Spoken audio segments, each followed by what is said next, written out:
Hi, my name is Taren and I'm a rising freshman at Los Gatos High School. For my second milestone, I worked on building the chassis, CAD modeling my own mount for the Pi camera and the ultrasonic sensor, uh, working on a breadboard to put lights to signal the status of my uh, tracking, and a button so that I can press it to track a different object. This would eliminate the need for me to press the on and off button to restart the tracking process. So I also did a lot of wiring with my motor driver.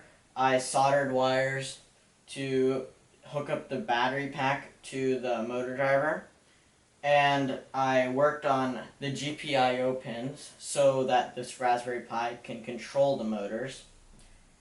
So in doing the process, I stumbled upon a few errors. The first problem that I had was my first iteration of the Pi camera mount and ultrasonic mount. So what it does is it has the ultrasonic sensor through these two holes and the Pi camera right on top.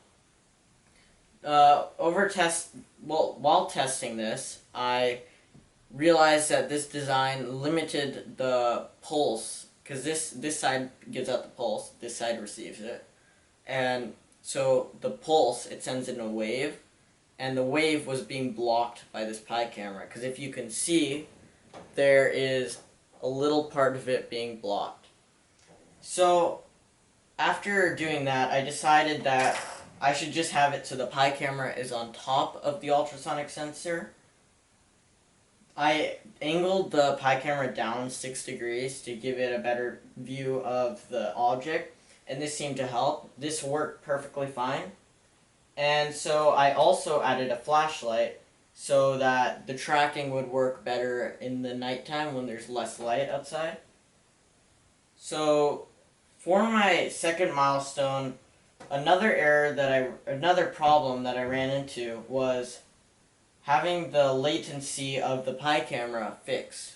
I knew that it was a problem with my script in that during the video it would take a picture basically, run through the rest of the code, take a picture, run through the rest of the code. So it's kind of like that in its video. So I knew that there's a part of the code that was really delaying it. So after looking through my code several times, I realized that there was a delay, a 0.000001 second delay. This does not seem like a very big number, but if you multiply that a bunch of times itself, because this loop is getting run a bunch of times per second. So it's actually being run a bunch of times. So that delay might turn into, let's just say, a second. Probably not a second, but a lot of time. So to fix this, I ended up deleting that, and it was relating to this ultrasonic sensor code, but it works without it. So I ended up deleting it, and it works perfectly fine now. The latency went from 4 seconds to just 1 second. Probably less than 1 second. That's how big of a difference that small delay can make. And so I had my Pi camera running now with the tracking software. I also have the ultrasonic sensor getting readings. I have my whole entire chassis built, a button to restart my script, and my lights. And that's basically it. Thank you for watching.